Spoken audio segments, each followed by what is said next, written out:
हर हर महादेव। हर नया दिन अपने साथ नई संभावनाएं लेकर आता है।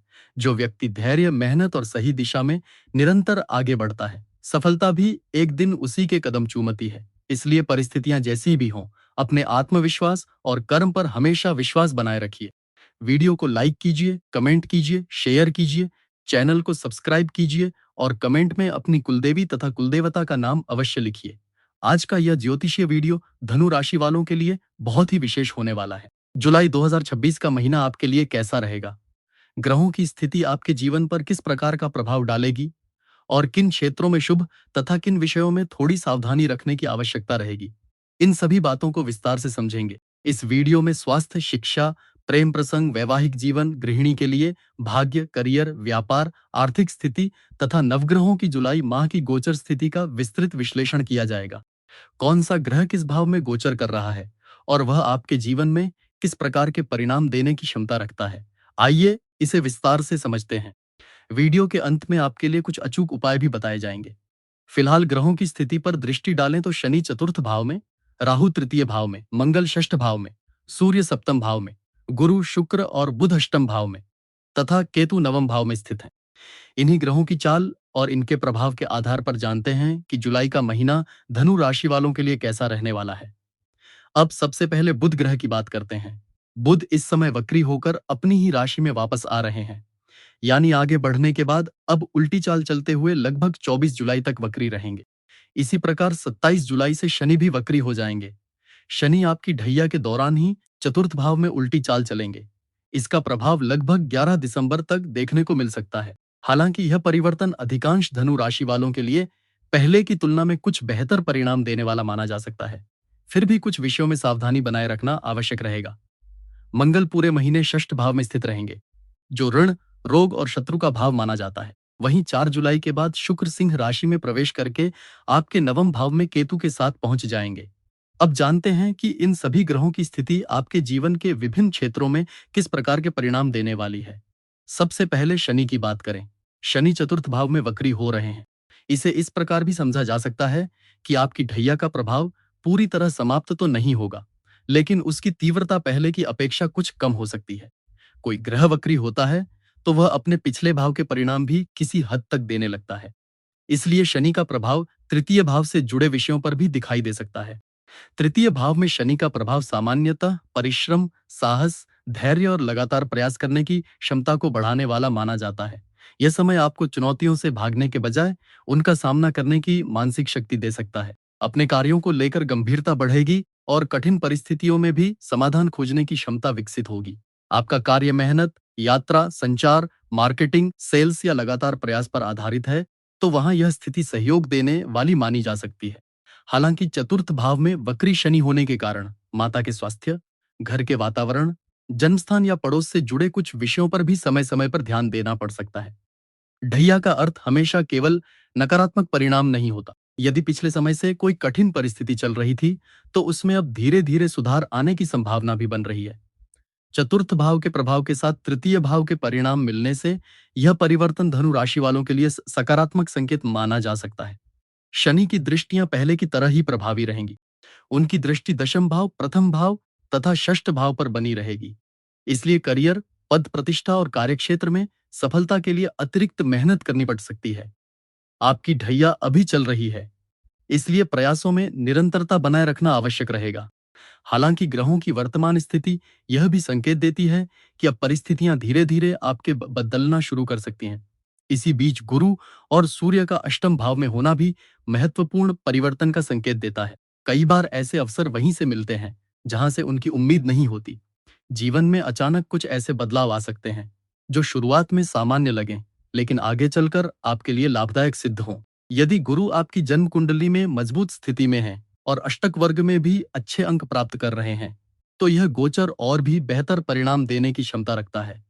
विशेष रूप से स्वास्थ्य के क्षेत्र में भी सकारात्मक परिवर्तन देखने को मिल सकते हैं। यदि आप लंबे समय से अपनी जीवन शैली में बदलाव लाने, वजन नियंत्रित करने, फिटनेस सुधारने या किसी अच्छी आदत को अपनाने का प्रयास कर रहे हैं, तो यह समय उस दिशा में उल्लेखनीय परिणाम दिलाने वाला साबित हो सकता है। कई लोगों के जीवन में ऐसा परिवर्तन भी संभव है जिसे देखकर आसपास के लोग भी स्पष्ट अंतर महसूस करें। प्रेम संबंध और वैवाहिक जीवन। अब प्रेम संबंधों और वैवाहिक जीवन की बात करें तो यहाँ सबसे बड़ा प्रभाव सप्तम भाव में बैठे मंगल और नवम भाव में उच्च के गुरु का देखने को मिलेगा। सप्तम भाव विवाह, जीवन साथी, साझेदारी और रिश्तों का भाव होता है। यहाँ लग्नेश मंगल का बैठना यह संकेत देता है कि इस महीने आपका ध्यान अपने जीवन साथी, पार्टनर या रिश्तों को बेहतर बनाने की ओर रहेगा। आप रिश्तों में सुधार के लिए पहल भी कर सकते हैं, लेकिन कई बार आपकी बात या आपका तरीका सामने वाले को थोड़ा प्रभावशाली या नियंत्रित करने वाला भी महसूस हो सकता है। वहीं नवम भाव में उच्च के गुरु बैठे हैं, इसलिए गुरु अपनी शुभ दृष्टि से प्रेम संबंधों, वैवाहिक जीवन और पारिवारिक रिश्तों को संभालने का प्रयास करेंगे। यदि पहले से किसी रिश्ते में दूरी, गलतफहमी या तनाव चल रहा था, तो उसमें धीरे धीरे सुधार की संभावना बन सकती है। विवाह योग्य लोगों के लिए भी अच्छे प्रस्ताव या बातचीत आगे बढ़ने के योग बन सकते हैं। कुल मिलाकर ग्रहों की स्थिति यह संकेत देती है कि रिश्तों में समझदारी और संतुलन बनाए रखने पर अच्छे परिणाम मिल सकते हैं।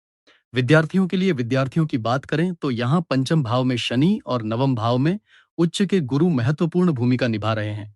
पंचम भाव शिक्षा, बुद्धि, प्रतियोगिता और एकाग्रता का भाव होता है। यहाँ बैठे शनि यह बताते हैं कि सफलता अवश्य मिलेगी, लेकिन उसके लिए निरंतर मेहनत, अनुशासन और धैर्य की आवश्यकता रहेगी। पढ़ाई में शॉर्टकट अपनाने की बजाय नियमित अभ्यास अधिक लाभ देगा। दूसरी ओर नवम भाव में उच्च के गुरु ज्ञान, उच्च शिक्षा, प्रतियोगी परीक्षाओं और नए विषयों को समझने की क्षमता बढ़ाने का कार्य करेंगे।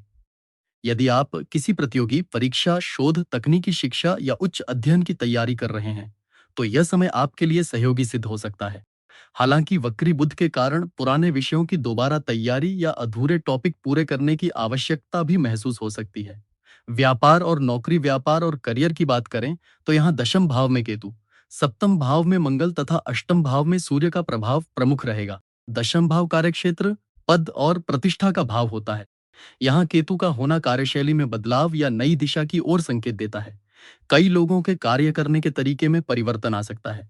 सप्तम भाव में बैठे मंगल व्यापार, साझेदारी और नए अनुबंधों में सक्रियता बढ़ा सकते हैं। यदि आपका अपना व्यवसाय है तो नए अवसर मिल सकते हैं, लेकिन निर्णय सोच समझकर लेना अधिक लाभदायक रहेगा।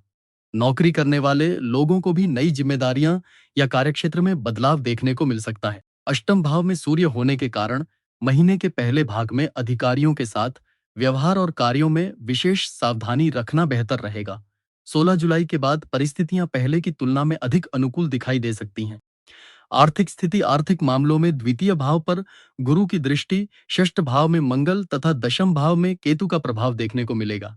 द्वितीय भाव धन, बचत और परिवार का भाव होता है। गुरु की शुभ दृष्टि आय और आर्थिक स्थिरता बनाए रखने में सहायता कर सकती है।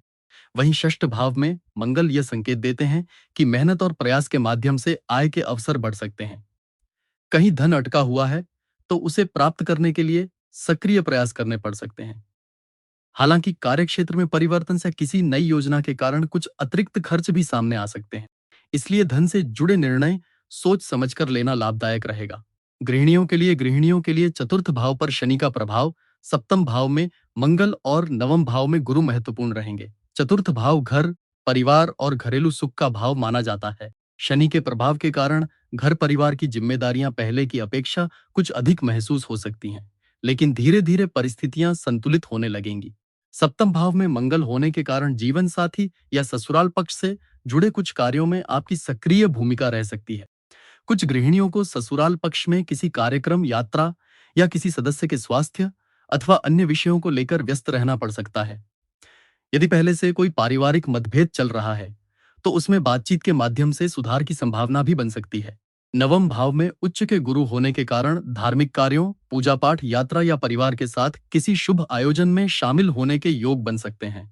महीने के उत्तरार्ध में परिवार से जुड़ी कोई अच्छी खबर या किसी सदस्य की सफलता से मन प्रसन्न होने की संभावना भी दिखाई देती है। स्टॉक मार्केट, निवेश और सट्टा, अगर निवेश, stock market, mutual fund, trading या किसी प्रकार के जोखिम वाले निवेश की बात करें तो यहाँ पंचम भाव मुख्य रूप से देखा जाता है। आपके पंचम भाव में राहु का प्रभाव है और पंचम भाव के स्वामी मंगल षष्ठ भाव में स्थित हैं। इसलिए इस महीने बिना पूरी जानकारी के कोई बड़ा जोखिम उठाना उचित नहीं रहेगा। राहु कई बार अचानक लाभ का आकर्षण दिखाते हैं, लेकिन उसी प्रकार भ्रम भी पैदा कर सकते हैं। यदि आप पहले से अनुभवी हैं और पूरी जानकारी के साथ काम करते हैं तो अवसर मिल सकते हैं, लेकिन केवल दूसरों की सलाह या अफवाहों के आधार पर निवेश करने से बचना चाहिए। गुरु का प्रभाव धीरे धीरे निर्णय क्षमता को बेहतर करेगा। इसलिए धैर्य के साथ लिया गया निर्णय अधिक लाभदायक सिद्ध हो सकता है। अब कोर्ट कचहरी, कानूनी मामले और विवाद की बात करते हैं। यदि किसी प्रकार का कोर्ट कचहरी, कानूनी विवाद, सरकारी मामला या पुराने झगड़े का विषय चल रहा है, तो यहाँ षष्ठ भाव महत्वपूर्ण होता है। आपके षष्ठ भाव में मंगल स्थित हैं, जो शत्रुओं पर विजय दिलाने वाले माने जाते हैं। वहीं शनि की दशम दृष्टि भी षष्ठ भाव पर पड़ रही है। इसलिए संघर्ष के बाद धीरे धीरे परिस्थितियां आपके पक्ष में आती हुई दिखाई दे सकती हैं। हालांकि किसी भी कानूनी दस्तावेज, एग्रीमेंट या कागज पर हस्ताक्षर करते समय पूरी सावधानी रखना आवश्यक रहेगा, क्योंकि बुध वक्री है। इसलिए छोटी सी लापरवाही बाद में परेशानी का कारण बन सकती है। यदि धैर्य और सही रणनीति के साथ आगे बढ़ेंगे, तो पुराने विवादों में भी राहत मिलने की संभावना बन सकती है। क्या अचूक उपाय करने चाहिए? सबसे पहले इस महीने मंगल ग्रह के बीज मंत्र का जाप करें। यह विशेष रूप से पंचम भाव, शिक्षा, एकाग्रता, संतान और प्रेम संबंधों के लिए शुभ माना जा सकता है। प्रतिदिन 108 बार जाप करें। इसके साथ ही हनुमान चालीसा का प्रतिदिन पाठ करें। आपकी राशि के स्वामी बृहस्पति हैं, इसलिए बृहस्पति बीज मंत्र का भी जाप करें। प्रतिदिन 108 बार जाप करें। साथ ही विष्णु सहस्त्रनाम का पाठ करें या उसका श्रवण करें। प्रतिदिन उगते हुए सूर्य को जल अर्पित करें। यह भी आपके लिए शुभ रहेगा। कैसी लगी आपको यह भविष्यवाणी? वीडियो को लाइक कीजिए, कमेंट कीजिए, शेयर कीजिए, चैनल को सब्सक्राइब कीजिए। हर हर महादेव।